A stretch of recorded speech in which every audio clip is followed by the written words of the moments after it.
Hey everybody, it's Olivia Grace back with another video for you guys. Today's video is about how to love yourself. Just some simple steps to take to begin loving yourself.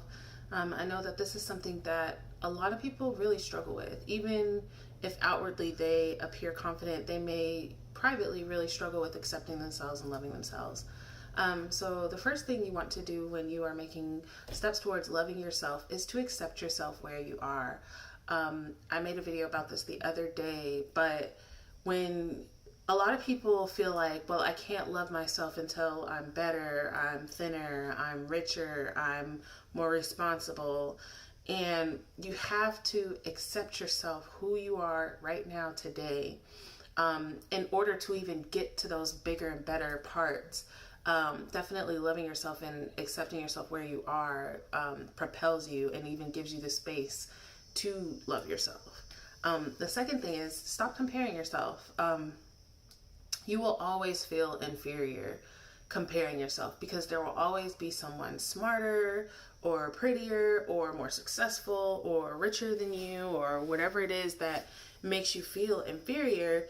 But you have to be able to just, again, accept yourself and not compare yourself. Just because someone is smarter than you doesn't take away from the intelligence that you have.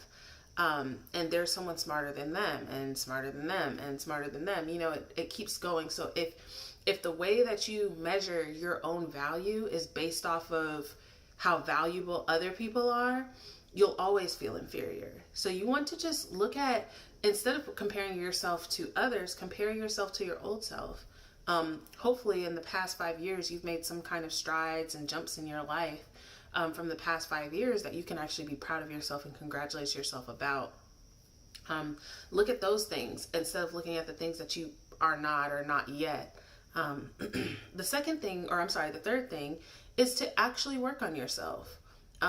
A lot of us get in the mode of just complaining about ourselves and being unhappy with who we are and, you know, all these other kind of things, but we don't actually take the steps to do anything. You may feel, oh, I'm so overweight, I'm so, fat, and I'm a pig, but you never take steps to exercise. You never take steps to do anything different with your diet. You never take steps to do something about, it's always, oh, when I get, some money, I'll just get my body done. And it's like, you could, instead of waiting for you to get money, you could just go outside and walk for 30 minutes a day and get the same result quicker.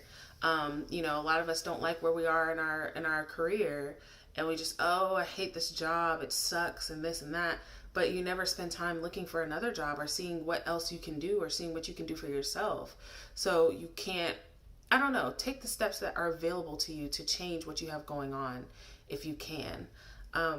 So those are just a quick 3 tips for you guys on things to work on self-love, accepting yourself, not comparing yourself, and actually working on yourself. These things will help you feel better about yourself.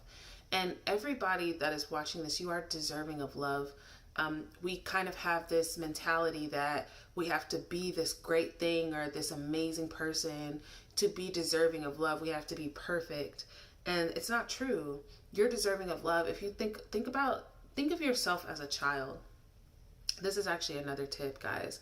Instead of viewing yourself as somebody who should have it all figured out and should have everything that they plan to have, look at yourself as a child. When a child makes a mistake and knocks over their cup of milk, you're not like, oh my God, you're the dumbest baby I've ever come across. Oh my gosh, you're so stupid. You can't do anything right. Every day you're just dropping stuff, spilling stuff. You're so dumb. And it's like, you listen to that, it's like, wow, that's harsh. But that's literally how we talk to ourselves. Would you tell your baby, oh, you ain't shit? You know what I mean? Some people do talk to their kids like that, unfortunately, but majority of us, you would never say that to a child. So why do you think it's okay to say it to yourself? Why would you not say it to a child? Because it's going to hurt their feelings. It's going to make them feel terrible about themselves. So why doesn't that cross over into how we treat ourselves and talk to ourselves? So just be mindful, be patient with yourself. You might even get annoyed. Like if your kid spills milk and, you might be annoyed, dang, now I have to clean that up. But it's okay because it's a mistake. You know, they're not perfect, but in your eyes, they're still perfect to you. You know, you're not like, oh gosh, I wish I never had you because you spilled milk. Like, it's just like, oh, you just made a mistake and it's okay. And I still love you and I still accept you the way you are. You're still everything to me. You know, you want to have that feeling about yourself, guys. So I'll leave you guys with that. You guys have an amazing rest of your day, and I will talk with you tomorrow.